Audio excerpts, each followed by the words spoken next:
এক ধাক্কায় প্রচুর টাকা রিচার্জের দাম বাড়ানোর পর দেশের সমস্ত গ্রাহকদের জন্য এবার এক বড় চমক দিল জিও। এবার মাত্র 51 টাকা দিয়ে পাবেন আনলিমিটেড 5G ইন্টারনেট। প্রচুর টাকা রিচার্জের দাম বাড়ানোর পর গ্রাহকদের অবিশ্বাস্য সুখবর দিয়ে দিল এবার রিলায়েন্স জিও। একদিকে চলছে মুকেশ আম্বানির ছেলের বিবাহের অনুষ্ঠান, অপরদিকে এই উপলক্ষে মাত্র 51 টাকায় রিচার্জ প্ল্যান নিয়ে আসলো জিও। আর এই প্ল্যানের ধারে কাছেও আসতে পারবে না এয়ারটেল।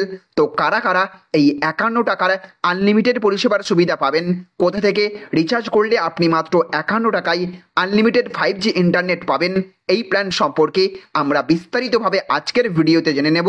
আর তার আগে আপনাদের কাছে করব একটা ছোট্ট রিকোয়েস্ট, আপনি এই রকমই আপডেট আপনার ফোনে নিয়মিত পেতে হলে অবশ্যই এই চ্যানেলটিকে সাবস্ক্রাইব করে পাশের বেল আইকনটিকে বাজিয়ে রাখবেন।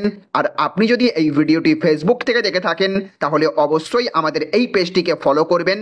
আর আপনি এই মুহূর্তে এই ভিডিওটি কোন কোম্পানির সিম থেকে দেখছেন, জিও, এয়ারটেল নাকি ভিআই, অবশ্যই কমেন্ট বক্সে লিখে জানিয়ে দেবেন। তো দেখুন, এখানে বলা হচ্ছে অবিশ্বাস্য মাত্র 51 টাকাতে রিচার্জ প্ল্যান, দাম বাড়িয়েও গ্রাহকদের বড় চমক জিওর। তো রিলায়েন্স জিও সম্প্রতি তার প্রিপেড এবং পোস্টপেড রিচার্জ প্ল্যানের দাম বাড়িয়েছে। এছাড়াও কোম্পানি 5G প্ল্যানের জন্য পৃথক রিচার্জ প্ল্যান চালু করবে বলেও ইঙ্গিত দিয়েছে। এখন একটি সাম্প্রতিক রিপোর্ট অনুসারে রিলায়েন্স জিও 3টি নতুন 5G